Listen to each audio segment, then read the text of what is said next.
Hi everyone, welcome to Tuesday Night Live, brought to you by the 11:11 Hour and Help Me Build My Business Australia. We are in for a treat tonight. We are going to be talking about building a business that aligns with your unique needs. So as you come online, if you could say hello, let us know that you're watching, that would be wonderful. Yeah, we're really excited about tonight. We've been looking forward to this one. Cherry and I have been talking about it a lot because as parents who have kids with disabilities, it is a topic that is very close to our hearts, and we have to consider this in our own businesses. So although I don't have a disability, it's still a consideration for me. So a lot of people, oh, look, we've got Karen from Connect Fest. Yeah, Connect Fest. So Karen actually connected with me today. Actually, I got to message her back today. So yeah, check out her website. Thanks for coming on, Karen. So jump on, say hi, and let's see where we go with this. It's going to be a really great conversation. I'd love to welcome the lovely Freya and Anthea to the conversation. How are you, ladies? Hi, happy to be here. Hello. Awesome. Hi. So, when you decided to do this live, I mean, what was your deciding factors? Did you just want to share your knowledge? Like, is there, what is your backgrounds? Let's start with Freya. Oh, Anthea asked me, so I said yes, because I could talk at this event, and so it's a thing I like to do. I don't know if I had a specific, passion, I guess, in terms of business, because I don't know that I run my business as much of a business. But maybe that's what I'm interested in sharing, is that different approach, a human approach to organising. That we do. Yeah, I love that. Anthea. So I probably should say a little bit about myself. So I'm Freya, and I work in private practice as a neurodivergent affirming creative art therapist. So I actually keep my client list is quite small, and I'm focusing more on the quality of what I can bring to the people I'm working with, and making sure that we align in terms of goals and needs and communication styles and ways of working, so that it has meaningful impact for them, rather than, I guess, pushing my business to be as big as it can be. So I'm autistic and ADHD, and not all of my clients are, but most of my clients, if not all, are neurodivergent in some way. But many are autistic, and that's across children's ages up to adults. Yeah, that's great. I like the idea that you are keeping your business small, because that's what's suitable to you and for your clients, and I love that. I'm the same in one of our business, or both of our businesses, so I can relate to that. Anthea, how are you? Yeah, I'm good, thanks. So I guess as Freya said, I asked her to do this session with me, and the reason why is because she's very knowledgeable about business, and also about neurodivergent people and what they need as well. So I thought it would be a great topic for her to speak on, and she's very good at speaking, very knowledgeable. So that's why I decided to do tonight's session as well. For myself, I'm also autistic and ADHD as well, and my kids all are too. And so I do mostly advocacy work for disabilities, mainly autism. So I do a lot of work ad hoc at hours that suit me and that sort of thing. I currently do a couple of days a week at a normal job, not 9 till 5, but I do 2 days a week of that. But that's something that obviously isn't my own business, but it's helping me to build up skills and that sort of thing. So that's pretty much me. Awesome. Yeah, no, well, we've been friends for a long time, and been through a lot of things together, having kids and all that stuff. So I know Anthea very well. So thank you for joining us, ladies. I very much appreciate your time tonight. So I'm just going to move the slide to the next one. I'm going to let you have the floor. Yeah, go for it. Well, for me in my practice, I think I offer a bit of a smorgasbord of services. So workload management is really important and don't always get it right. But I guess part of what works for me is knowing that I need and that most of my clients need a high level of flexibility. So I run my business as mobile. So I go to where my clients are comfortable, which in the case of any kind of therapeutic work, being in their home or their choice of location works extremely well. So I know that many people and families go to clinics and then they're it's like an out-of-body experience where they can be on show or they can be there to talk about a specific thing or they're there for an activity. And it can kind of mean that there's a masking that goes on, but it also can just mean that they feel good in that moment. They don't feel the same problems they do in their own environment when they're somewhere else. So for me, I walk into whatever's happening generally in people's homes. And so if there are 3 children who are having some, stressful issues at that time, I walk in and the chaos is on. And it might mean that there's dogs jumping around while there are multiple children demanding things or avoiding things or whatever they're doing. And it can be a big range of things, but I go in with an understanding that these people are looking for empathy generally. And that people who are displaying what other people might just think of as maybe challenging behaviors, if you come to a mainstream sort of service, for me, it's generally, I see that as people who are needing support and people who are calling out for help. And I don't myself find like I'm not put off by a child displaying what would be considered potentially violent or really difficult behavior. To me, it's like an opportunity to actually let them feel really seen and heard, and that they can have a way to communicate and work through understanding what it is that they're trying to communicate for themselves using creative materials. And I'm really broad with that. So that might be singing a song and it might be grunting or it might be humming, but having someone join you in that humming experience. And then it might also be making marks, and that could be digging holes in dirt or working with mud or sand, but it also might be using traditional art materials. Or it might be jumping into a role play so they can actually understand what's happened for themselves and communicate that as someone else, but they really struggle to do it as themselves. And so often when I'm working with children, I'll work in different stages, using different materials in the same session so that they have alternative ways of expressing themselves. And then often working with an adult, you're working in a really sensory and tactile space. And so it's surprising how many people who have complex disabilities especially were never really given a lot of opportunities when they were younger to just experiment and make mistakes for themselves and explore things. And so it can be really confronting to be given an open-ended choice with art materials. And so they can need quite a lot of support. And sometimes it's as much as throwing someone a pom-pom for them to realize that that soft texture makes them feel something, and it can open up a somatic understanding for them of what's going on for them in their own body that might be emotional and attached to a memory.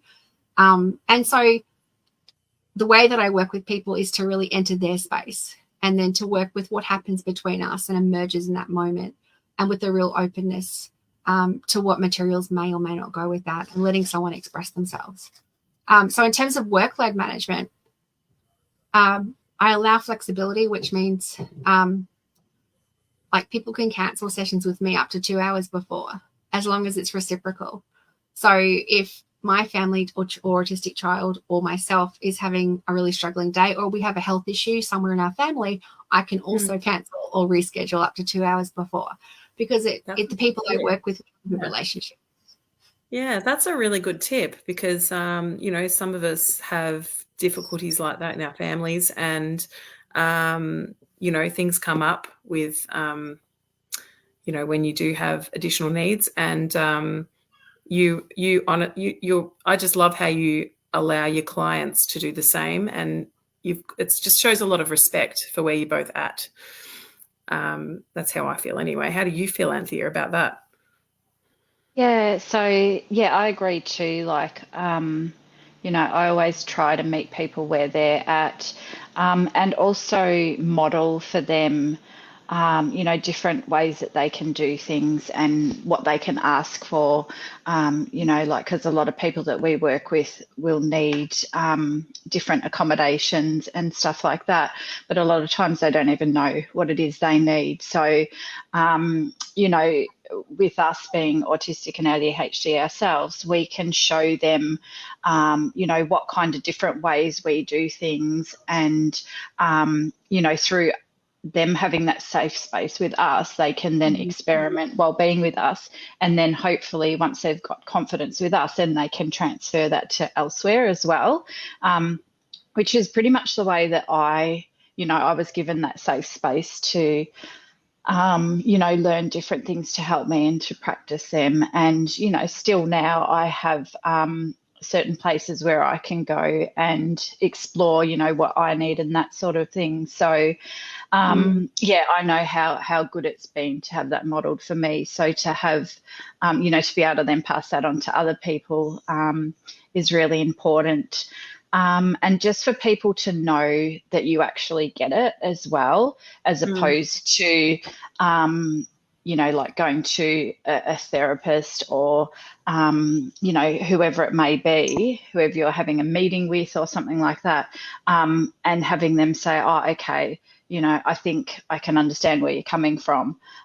Whereas with us, they know that, we live that as well. So, having that lived experience is really helpful.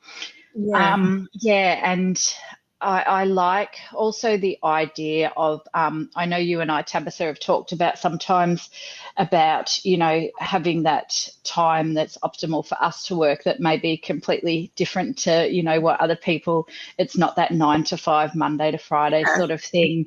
And I spoke to someone else I know who's an autistic advocate who, works a lot in the space. And, she said to me, I don't know if you noticed, but I have been really quiet for 6 months. And she said, I was just burnt out. And so I just took 6 months off from everything. And, took that time to regroup and gather my strength together. And now I'm good to go again. And, that's what may work for some people, working for 6 months, 5, 7, whatever it is, days a week. And then, having that longer break. It might be working night times and, sleeping half the day and that sort of thing. Or for people like myself with chronic health issues as well, it might be learning to break it down into really small chunks and really pacing, so that you don't get burnt out all the time as well. And just knowing that, society can seem to dictate a lot of things for us, and we just don't question them until we're either forced to or someone points it out to us. So, knowing that, you can do things that work in a way for you, and in turn that gets the best out of you for other people to be able to help others as well. So, yeah, and I think I don't know, for me, I can say for sure that creating my own schedule is everything I needed to do with the kind of life I've had to lead for the last 11 years with our daughter, who is autistic. I had to change everything. And some people, I guess, I don't know, it used to be that, that you went into an office. Well, I would have, right? My background is working in offices, right? So I would have had to go into an office and work, but now I get to work from home with what I do. And I've created that for myself, but it's good that it's more socially acceptable now to, change things up a bit. And one thing that you both said or touched on was that when you're working with a person that is autistic or has ADHD, the fact that you guys know, on a different level than what I perhaps would know, how to get on the level of that child or that adult. I don't know. I like that. It's actually something that I've always thought about when we're in OT appointments and speech appointments and things like that, I just feel like they don't fully understand sometimes. That's me being a mum, you know, in those instances. But I like that anyway. That's sort of a little bit. I think it's really true that for some people, they just need to know that their, you know, their body and nervous system's reactions to things are just completely normal in a different culture. Yeah. And that the struggles they have are ones that are really shared, because we live in a world that's not set up to make our experiences supported automatically. And so it can feel really isolating. And so if your body has like a nervous system, or, you know, a sensory deregulation in response to things that are quite common, that you encounter quite commonly, and that there's an expectation somehow from the world and support systems that there'll be an XYZ protocol you can follow that will just work.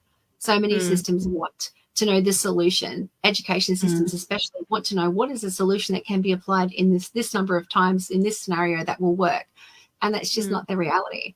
And that's what I have to work with a lot of people to say, is that this is a multi-step process, but no one resource is going to solve all of your problems. So I often work then to share that kind of workload management then with the whole team. So I will help people come to the words that they have maybe come to understand that are keywords for them, and help them turn that into, you know, a set of prose or information sheets that can go out both to themselves but also to others.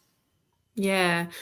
Cherry says, I feel you. Autism and sleep isn't a fun time. My days and nights get flipped by the flick of a switch, dictated by someone else. It's really hard. There's no 9 to 5 for me happening. So, yeah. And Roy says, losing your energy for everyday life needs different thinking. We are not robots and devoid of needs. What I find is that I can actually achieve really extraordinary amounts of things in a very short time when I'm working at my optimal focus. So I can have periods where I can, you know, I can organize an art exhibition of 10 clients, for example, in a week. But in my regular day-to-day life, I need to not schedule too many things in one day. And I need to have breaks, because I need processing time, because I still have the need for slow processing time.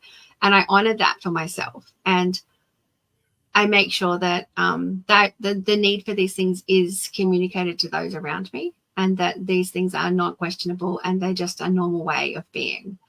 So for me, I think I've had to learn that the hard way. Like, I've had some chronic health issues, and last year I ended up in hospital, and then had to have kind of 12 weeks off work due to genetic blood clotting disorder, kind of taking away my ability to kind of function, and needing to go down a very long rabbit hole of medications and management. So I did not actually lose my clients through that. They all hung around. And I just communicated clearly what was kind of happening. And we still went on to achieve the same kind of projects. It was just on a different way of working. And that's, for me, is really important when it comes to choosing how you focus your business. So being able to sort of maintain strong relationships when you're in a space where you can't work, and that you honor that other people's needs may hit that point at some point. So they can stay on my books, but I can not see them for periods of time also. It has to be mutual. Yeah, yeah. So Wilma says, mums know their kids, and it's good to have professionals that listen and really hear, and not put them in one basket. Everyone is different with not the same needs. Yeah. I feel the same way. That's what's so hard, is that needs really do change. So, and I have worked with clients who are doing great under kind of one management protocol, but then all of a sudden don't sleep for 2 weeks, and nobody in the house sleeps for 2 weeks. And it doesn't seem like it's almost a possibility, but you have people, you know, who the whole system changes. So what they need as a support unit is different, and your needs do change.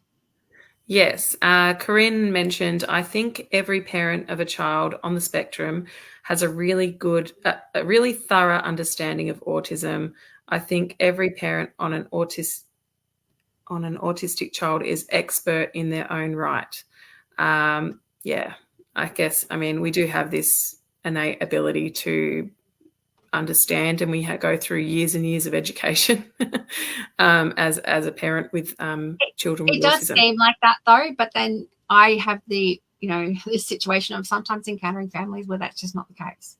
Yeah. And that parent hopes and dreams are still like causing a battleground in that household, or the parent are trying very hard to cope with no support because the extended family refuse to just accept how they are and what their needs are. And you have other situations where their needs are changing a lot because nobody's taken the time to actually just fully listen and then help them learn what it is that they need, because some people don't know and they have to learn and change. And when they encounter something new, there's a whole new set of negotiating for them what that reaction meant in their body and what they have to do with that. And that's a real process, and not all people can come to words, and not all people can express themselves. And they have to have the ability to work through that. That's where I find creative art therapy is really useful, because it's a really different mode and way of working. Yeah. When it comes to choosing clients or focus, what are your tips, ladies? Yeah. I think you have to treat yourself as a human. So you're not just building a business. And I've been using I think it's just having it written somewhere was really lovely. I was very, very privileged that Jackie Should, who's written a book, in this case, it's focused on art therapy. So it's therapy, private practice. But her focus is creating a private practice that enriches you as a human and a therapist. I've forgotten which way is it that way, that it's clear. Okay. It's a fabulous book for a number of reasons.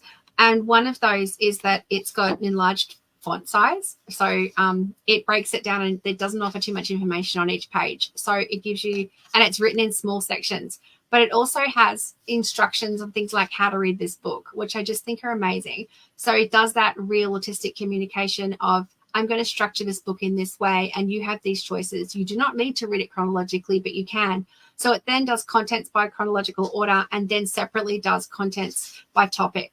Rather than having some kind of, a thing at the back you have to go through and search, it just prioritizes it at the front and says, you can choose what you need to look at. And I just love that. And what it is it's a collation of her work when she went through the first 3 years of setting up a private practice. And it kind of talks about the things she had to come to know and realize, and also accept about her own needs as a human when running a business. And so she goes through all these points. It's fabulous. Sorry. No, I'm sorry to jump in. I'm just wondering if have you seen that in a book before, Freya, or is that?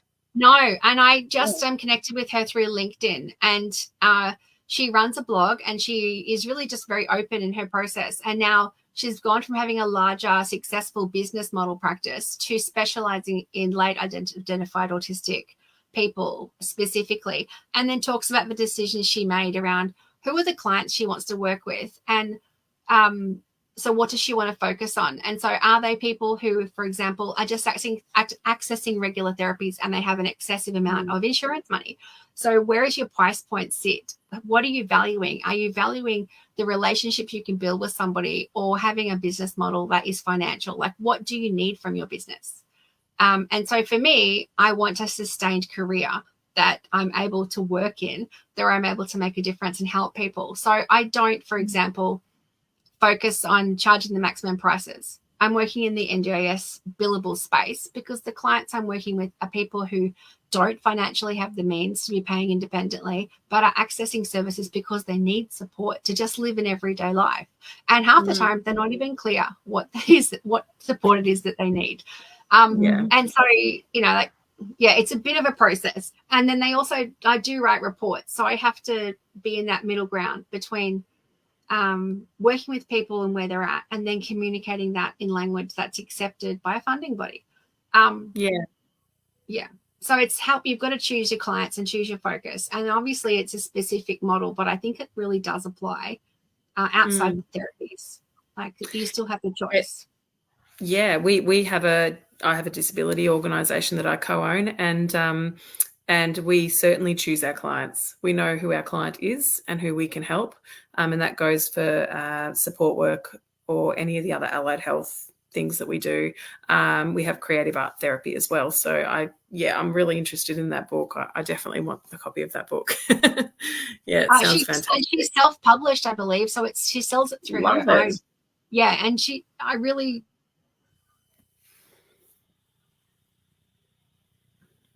think we're frozen.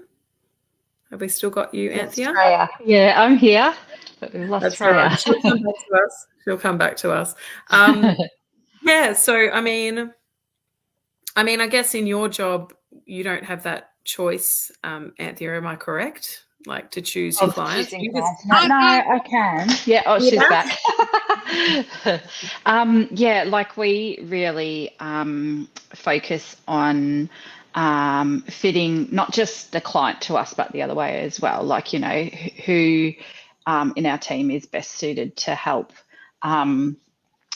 you know, the clients as well and their needs and that. But we also do it quite collaboratively as well as a team, even though it's only one person who is actually doing sessions with them. So yeah, and then in my other work, it's really not, you know, it's sort of the other way around. It's me going to, you know, people asking for me and me either talking to people or, yeah, that sort of thing. So quite different to, yeah, it's sort of like, you know, they choose me, but it's me sharing with people rather than, yeah, than learning from me, or, you know, me having that one-to-one relationship is what I'm trying to say. Okay. Yeah. Okay. Oh yes. What was the name of that book, Freya? It's literally called Therapy Private Practice by Jackie Should, and that is JACKIE and SCHULD.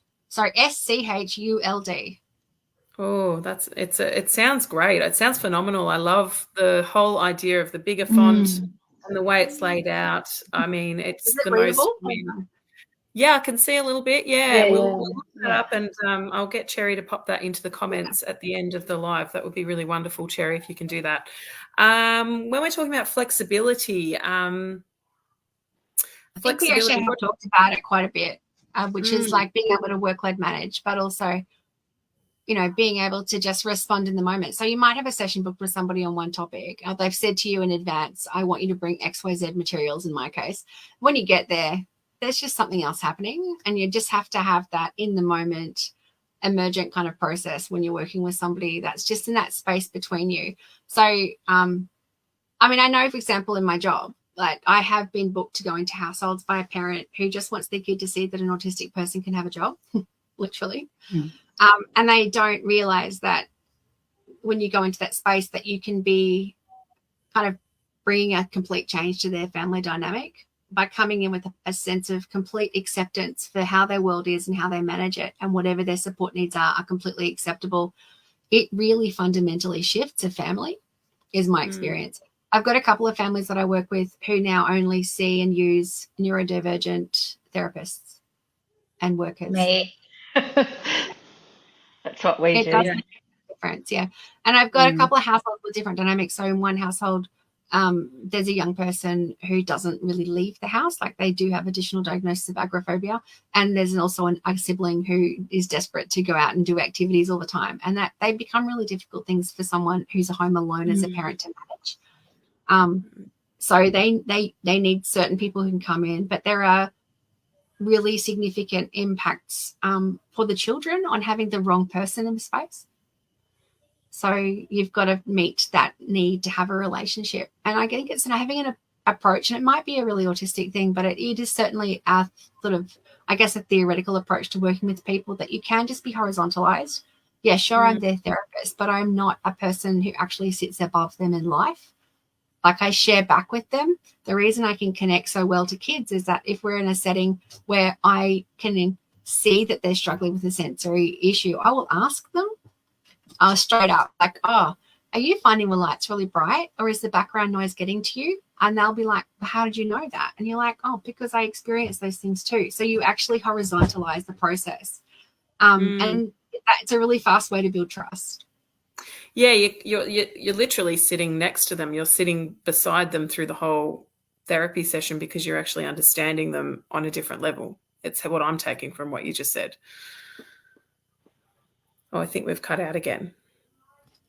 I was just going to say, I saw a comment come up and it had the word dinosaurs in it. And I completely feel like I'm one of those adults that is totally let down by a system that doesn't ask me what my favorite dinosaur is. So I have a favorite dinosaur. And I always share that with young people, and we will write stories. I often make books with young people, which can be really silly, like the great big book of I don't know. things like that. But then I also have my favorite character called Dippy the Diplodocus or Diplodocus, and my favorite dinosaur because both pronunciations are correct. So there's multiple pronunciations that are correct. So that's my favorite dinosaur. Oh, that's cool. That's cool. We've got, I think, Corinne, the dinosaur comment. She said, yep, dinosaurs have been running the education department for years. I think she's referring to a comment from Roy, which was generational change. I have learnt so much about deficiencies in the education space since coming to know people and their children in this space. Cherry has said, recently got a level 3 autism diagnosis for my young child. Any tips for starting kindergarten or what I should look for? Great question. What do you think, Anthea? Oh, When you're well, looking at schools for your kids, I didn't know that any of my kids. Oh, actually, I did. I knew for my youngest that he was autistic before he started kinder. But yeah, for the others, I had no idea. I had no idea that I was. I think having the right therapist around, as we've mentioned, like I definitely always now look for people who have a lived experience, ideally someone who has got some sort of neurodivergence, but if not, at the very least, someone who has a lived experience of caring for someone who's neurodivergent.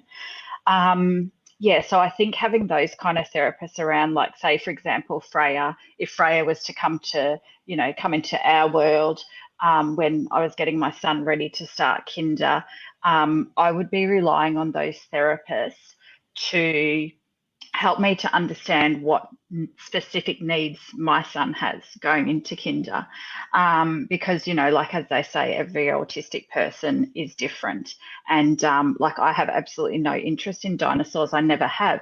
Apart from the dinosaur stampede in the middle of nowhere in Queensland, that was amazing. But like I've just never had an interest in dinosaurs. Unicorns and sparkly things, sure. But that's also, we're also different. And like learning what it is for your specific child or yourself, and what works. And that again can grow and change over time. Today it'll be one thing, tomorrow it'll be different, but you will get a feel for, what it is that works for your child. And then, knowing what questions to ask the kindergarten as well. Again, going back to professionals that you trust and have built a relationship with, that have started to get to know your child. Like my first child was diagnosed, I think, like 7 years ago or something. And I still rely on therapists to come along and advocate, in the school setting and, elsewhere as well. Because there is a bit of an art to that, though, Anthea. There is a bit of an art to that, which is, so, for example, with one of the families I work with, they have 3 children. One's homeschooled, one's in a mainstream school, and the younger one they're trying to get into a kinder program. But because the older 2 are both diagnosed level 3, the kinder program says they don't think they have the capacity to support the younger person. So there is an issue that can arise if you're going there and saying your young person has support needs, that they can say, we're just not set up, we don't have the capacity at this point, which can be a problematic situation. But I think every state's quite different in that stuff. What we found is that the OT was communicating, because it's pretty well measurable and really well respected. The OT was communicating with the school for the young person, and the school didn't like. They were actually communicating extremely effectively in a really non-offensive way, in a super helpful, informative, and factually based way. But the school still took offence and banned them completely. Whereas I work on communicating with the parent or communicating with the child when there's been an incident, breaking down what's happened for the child, what the child needed as a support situation in that situation. They create a representation of that. We then create poetry from that, and then we send that to the school along with it. A very clear note that I draft and send to the mum, who turns into her language and then sends that. And we ask for clarification around supports that they're providing from the perspective that I think I must have misunderstood. Could you please clarify? because my young person believed this XYZ was going to happen, and when that didn't happen, they feel very let down. And I think I'm a bit confused. Could you clarify? That approach is working extremely well, but a direct, and it is just a systemic issue, which is ridiculous, and it should be unnecessary. And every school will also be different on this. This is the problem, is you can't give generalized universal advice that will work for everybody. That's true. Got a lot of comments, ladies, a lot of comments. Give me a comment, Cherry. What do we got? Can I bring one up on the screen? Okay, Roy says, if we are able to create the NDIS, why do we let down autistic children with inappropriate or appropriate education? It's a systemic issue. Education systems aren't designed to meet the needs of children. They're designed to educate people en masse to fit a society. Society determines what the curriculum is. Yeah, we know curriculum change. They go backwards and forwards and they change over time, but they're not there to meet individual needs. And NDIS won't have a piece of it, and the school systems won't interrelate with them because they're different government pools of money that are state-based. So NDIS is technically federal, but it's administered on a state base. Education is a state issue when it comes to politics, so it's completely separately managed, and it becomes a really political place when you come to curriculum. So out-based education versus, progressive and developing, the early years frameworks, they're all different systems. Most places have got some sort of intermediary. So in Queensland, we have like autism advocates that work for the department. I've worked with them in the past, but when even if they work to support you, it doesn't mean that you will achieve a successful outcome with your school. I've seen some pretty disastrous stuff in my own situation. However, we've now moved into democratic education, and I cannot fault them. They're incredible. Like, they take a person-centered approach to every individual child's or young person's education, and in a way that is holistic, and I didn't think was actually possible. They are making it happen. So if children need to work completely isolated in a cubby they've built themselves, the child can design their own learning program, and they will assess all of the curriculum through a child's special interests and self-designed program. And if they complete the foundational units that demonstrate competency in that, they can match them to a learning expert in anywhere in the democratic education networks to develop and further advance. They've got young people who are doing recordings of music and working with all sorts of people. They have engineers in Spain, part of the network, who will work with any student who's completed a competency on the basic construction projects and engineering designs, and they will mentor them in real life projects. They have the capacity to work in a very small school setting on projects that don't limit access to the curriculum. You're not limited by the interests of others. You can work independently. And I find that amazing. They also offer fees based on amazing. Yeah. That sounds amazing, amazing, Freya. I'd like to do some research on that. So democratic education, and there's a huge international network. I mean, my son was one of the first to get into the school. It started in Brisbane because I'm in Brisbane. And it's 2 hours through peak hour if there's an accident to get there. But he travel trained for 2.5 years and now able to catch public transport with confidence and independence. So they have the patience, if you get me. So they model what they can't offer at the school because it's small. They use the community for. So they're not limited by what a school can offer. So if a child wants to do a sport they can't offer, they will link them up to the community. If they want to do a program that they can't offer with their teaching base, they'll link them to an organisation, a TAFE course or whatever. So my child's interested in trades. They have got him into really hard to get into programs, 2 different certificate programs through TAFE, which he does with their support. That's awesome. That's really awesome to hear, especially for, I have There's a child. Many in Victoria. Victoria is where they've been for years.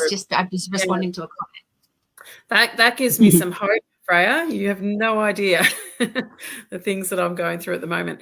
What I found is that it closely aligned. I did homeschool him in the middle between when we had a situation with the school, which was quite ludicrous, where they actually presented a different child's report card in our meeting to argue that we were making unrealistic assertions, and it was the wrong child with the same first name from the same year level. And I had to produce his report card to prove that they actually got it really wrong. And I was like, can we just do this meeting again? But that I thought was a really ludicrous meeting, which was the straw that broke the camel's back, that they were comparing him to a child who was not him. And I then homeschooled him for a few years. Now, the democratic school aligned with how we homeschooled. So I really advocate for using a child's special interests. If you're working with a child, you go with their special interests. If they want support around anything and you want them to communicate more, you deep dive into their special interests. You have no idea the number of books I've made on axolotls with kids, the number of things I've done with, I can't remember, with fingerlings. The number of things I've made about, I don't even know what they are. I've been working with fingerlings with a kid for 6 months. I didn't know that they had a heart that made tunes. I found that out the other day. It doesn't matter what their interests are. You just go in and you go with it. And you can create. I created feelings cards around Minecraft for a family. And then I think Aspect was then using them as models because they have to be personalized. It's not what the character does. It's what they mean to that person. But then I've made these adults. So I've got an autistic adult, and they need to know that when they're having a meltdown, they need people to know that they're situationally mute and that what they need is processing time, and that there's a range of strategies that do work to support them, but they don't know which one they need at that moment. And you need to go through and check which one they need in that moment because they don't know. And so we've made a whole series of very personalized and painted in a style that suits them. And that they are laminated on the wall, but they're also in an app that they use to communicate with all their supports. So that if any of the support workers or therapists come to do a session and they're in that state, they've got a series of strategies of what they need to actually do to offer support.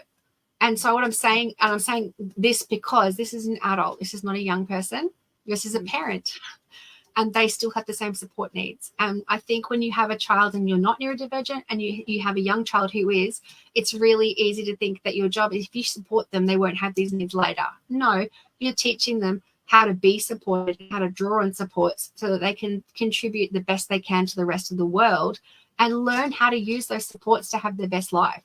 It doesn't mean that they get less support. Being successful is knowing how to use and build on that support that you have so that you can contribute, be acknowledged, and make the world a better place. It's not that you don't have support anymore. Yeah. No, totally understand. Totally on board. So is everyone else. We're seeing some comments from Roy. Amazing stuff, Freya. It takes good people to think differently to create change. I like that. I would liken that to you, Freya. And so true, Freya, Cherry says. And Corinne said, from my own personal experience with primary school and up to and including year 8, the education experience is an absolute disgrace. From year 9 in my daughter's school, they have the Calm/Flow program, which has been an absolute game changer for my daughter. I had to fight for 8 months to get her in, but I won that battle. Yeah, can relate to the fight. You feel like you're always fighting. Yeah, totally. But so do the kids, and we forget that those kids are walking into a battleground with a super high sense of anxiety, and they know that they're alone, and that none of the adults have to respect them, and that they have to say sorry for stuff that's done to them. That's a really scary, isolated place to be as a young person. And it's so understandable why so many of the young kids experience school can't, because it's super overwhelming. I do, like, one of the kids I work with is only allowed to go to school for an hour a day, but they're also allowed to go to a separate space where they feel supported and they feel safe in that space. But if the wrong teacher is there, they get denied. This happened last week. They weren't allowed into the space. They didn't know what to do. So they just walked around the school. In fact, they walked out of the school and walked around the streets. They were terrified. They're 9 years old. And nobody noticed. There was a 9-year-old walking around terrified who was picking up weapons like rocks and sticks as weapons because they thought something would happen to them because nobody would let them in rooms. This is happening in our mainstream schools all the time. These kids are terrified. But what do they do with that? Well, they put on a brave act. Kid would rather punch people he doesn't know so that then they don't see that he's scared.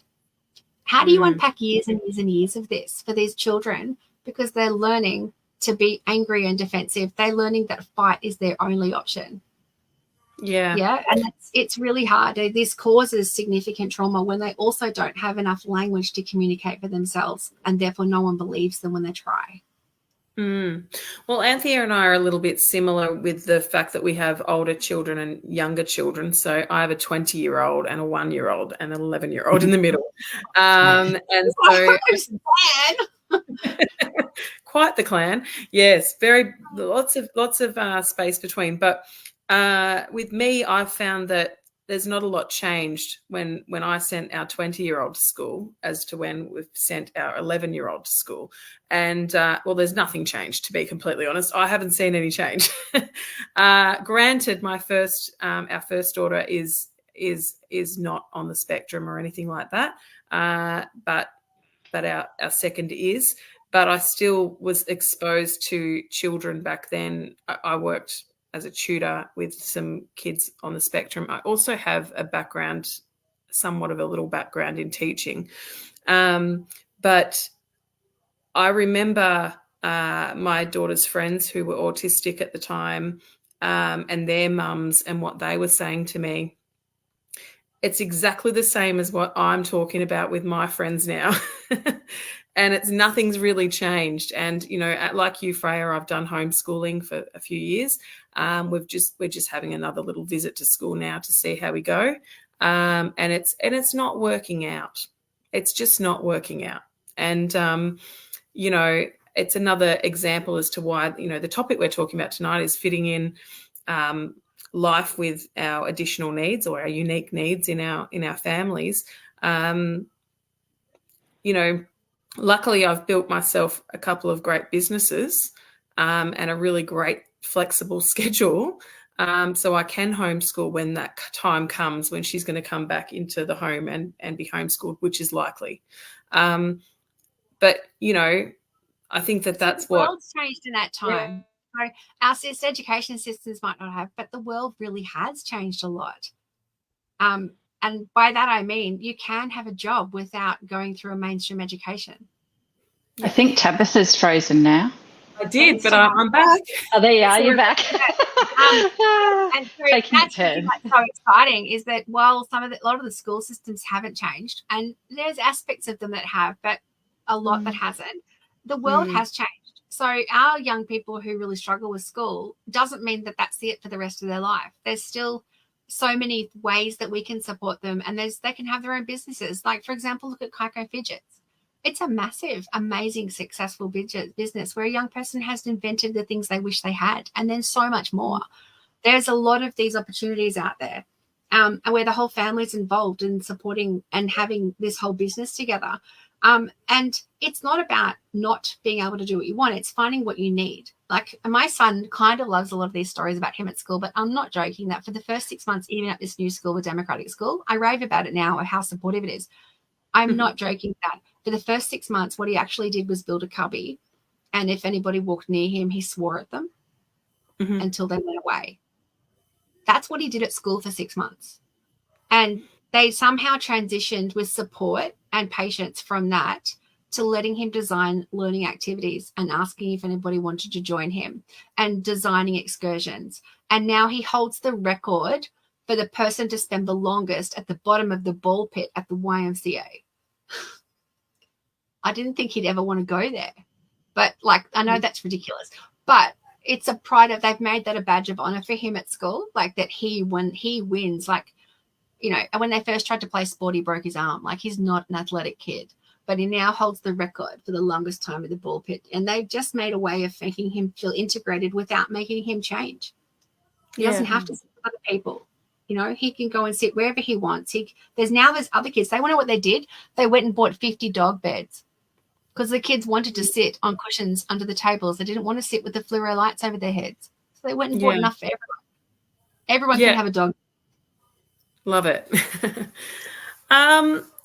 So we're up to the slide where it's costs and charging for your services. Freya, you would have something to say on this topic, I think. I do. And I know a few people that do, but I charge below.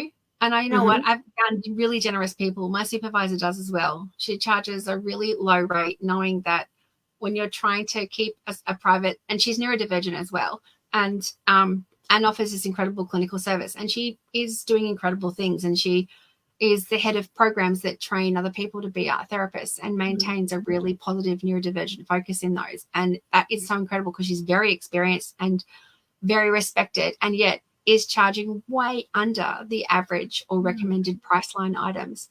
because it's about making sure that there are other neurodivergent practitioners able to qualify through their PD, get the support they need, and build the industry. So it's the same for me.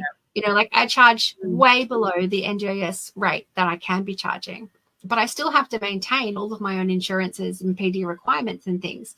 So it's about still making sense of what's the most important thing for you. Yeah. And so is it about, if you're in a situation where you need to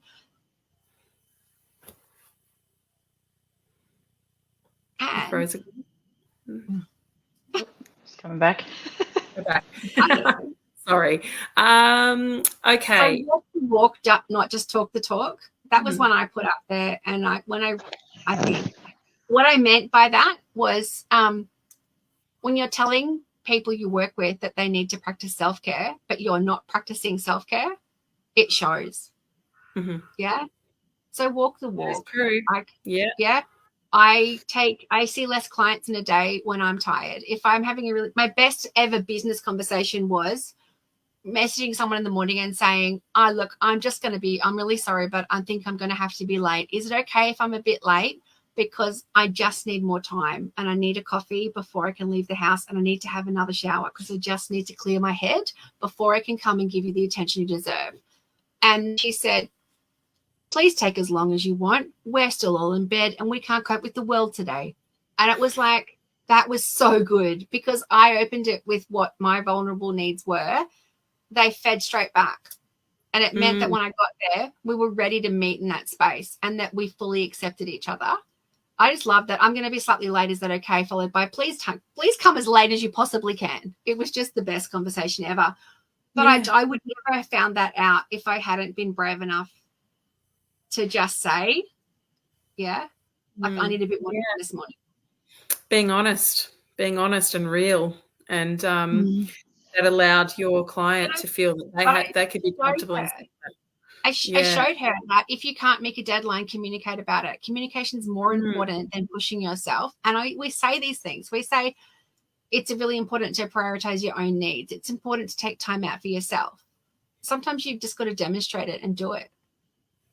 Yeah, that's true. That's true. What do you speak about with that, Anthea? Like, do you feel like you walk the walk and not just talk the talk?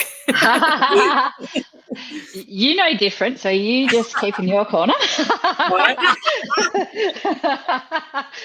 But like when Freya was talking, what I was thinking was, like I often share, because I work more with the carers.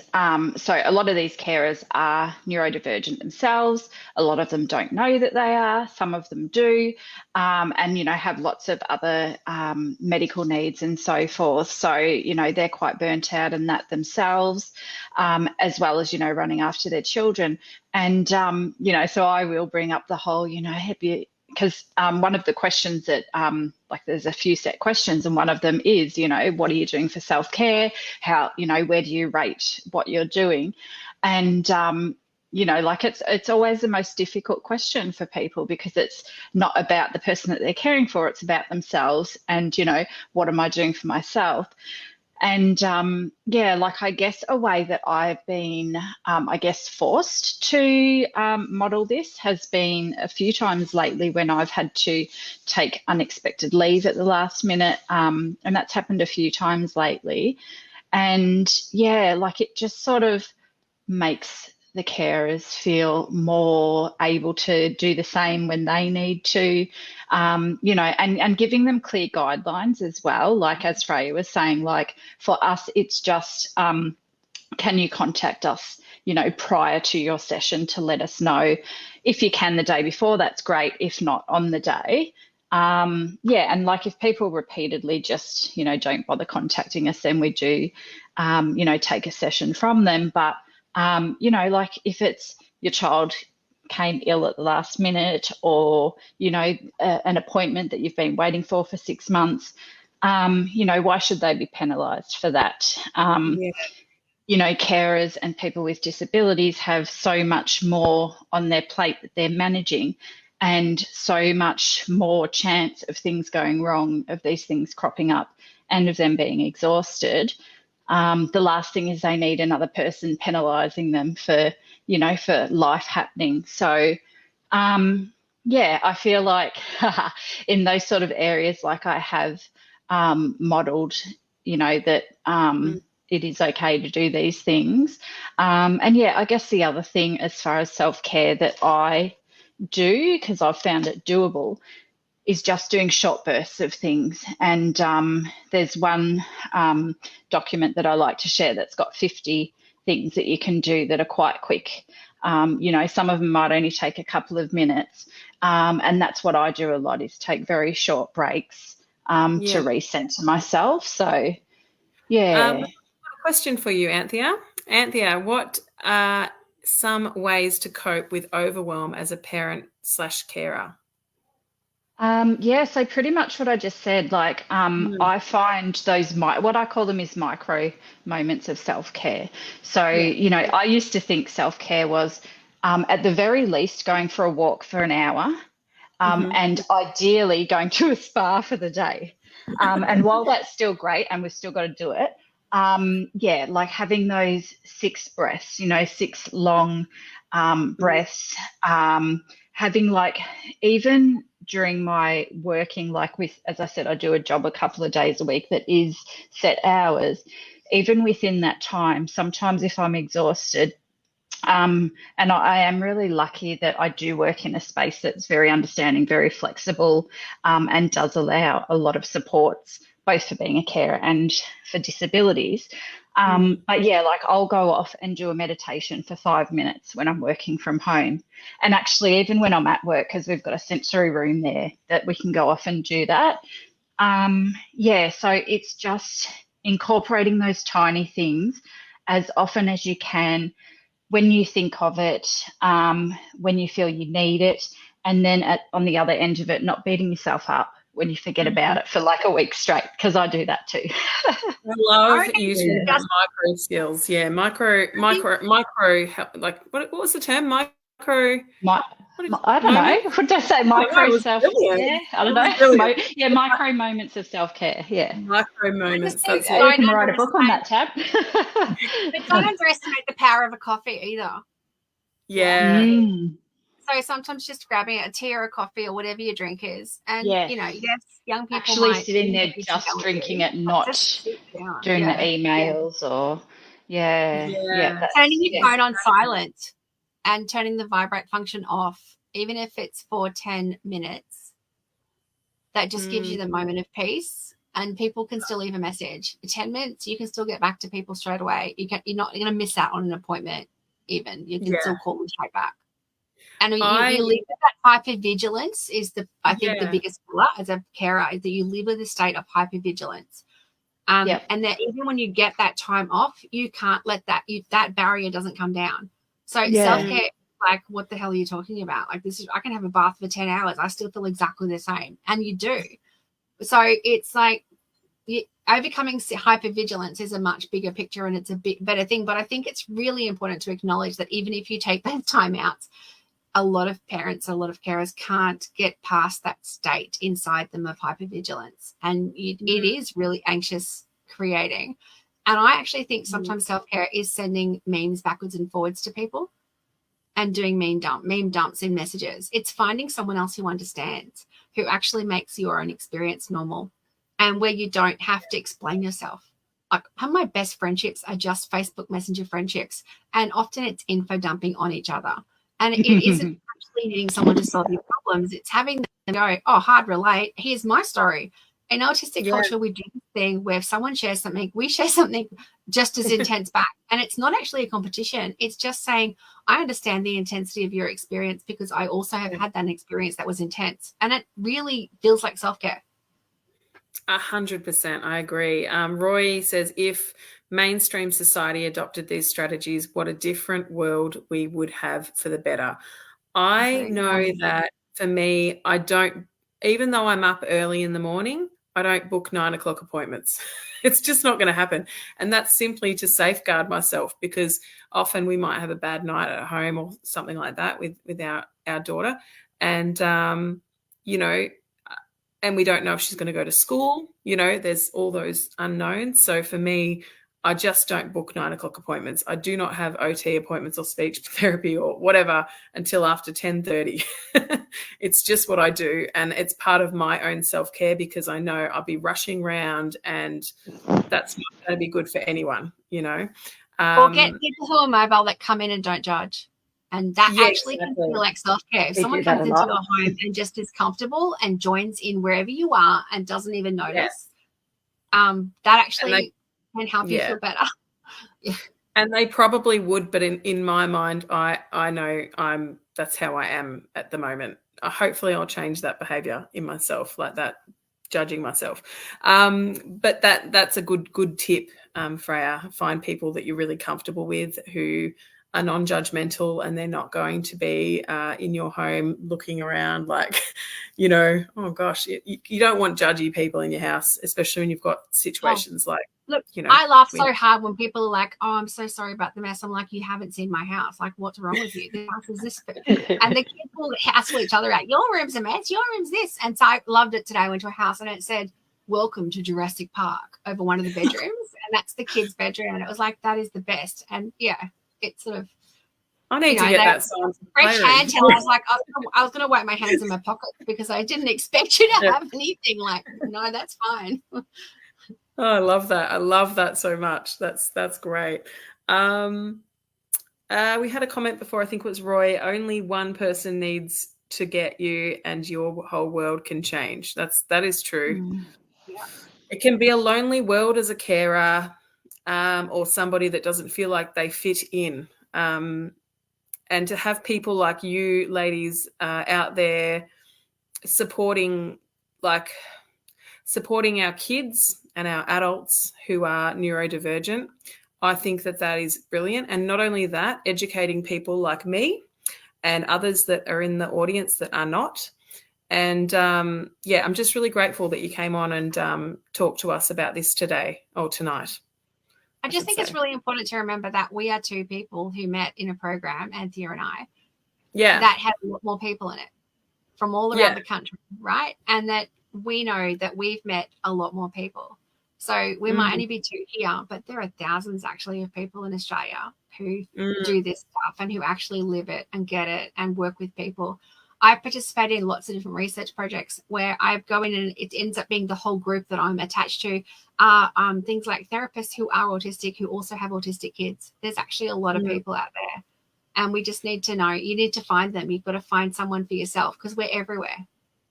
Yeah. We're right behind you. People like you both are crucial for people like myself. It's a whole new world for me, and it's just a little less scary knowing people are out there and get it, which is true. Cherry recently she commented before about her daughter's diagnosis just happening recently. And she's a business owner and, you know, her life, you know, even though I just say one thing to Cherry? It can feel really overwhelming, the idea that level 3 is somehow this foreboding thing. I want you to know that one of the best psychologists I know has a diagnosis of level 3 autism themselves. And they offer a specialized service where they do psychology in gaming platforms for adults and children, because they often have some of the similar barriers to going out and to social engagement and conversations with people and strangers, etc. They offer an incredible specialized service for adults and children where they work all in gaming spaces, and whatever platform that person is in. So I know they work with somebody I know, like a client I also work with, they work with in Roblox. That's awesome. And they just create normal social setting and create and model social relationships in a way that is neurodivergent affirming completely. And the kids learn and grow over time to know that they have the same diagnosis that they do and that they live a fulfilled life. Yeah. And that it's yourself. Yeah. I love that. I love that so much. Thank you very much, ladies. Thank you for coming on tonight. And not only that, it was a really powerful conversation. We covered a lot. And I love that. So thank you very, very much. Thank you everyone that listened in this evening, and those that are catching us on Spotify and YouTube and all the rest that Cherry set up. because I've lost count. And yeah, so let's pop in the comments. Cherry, you'll be able to do this for us. Freya and Anthea's details, any details that they'd like to share, if anybody wants to contact them at any time, I guess, if that's okay, ladies. All right, well, let's sign off tonight, and thank you very much again to you both, and thanks to everyone that joined us. It's been a really informative night. Thank you. Thank you.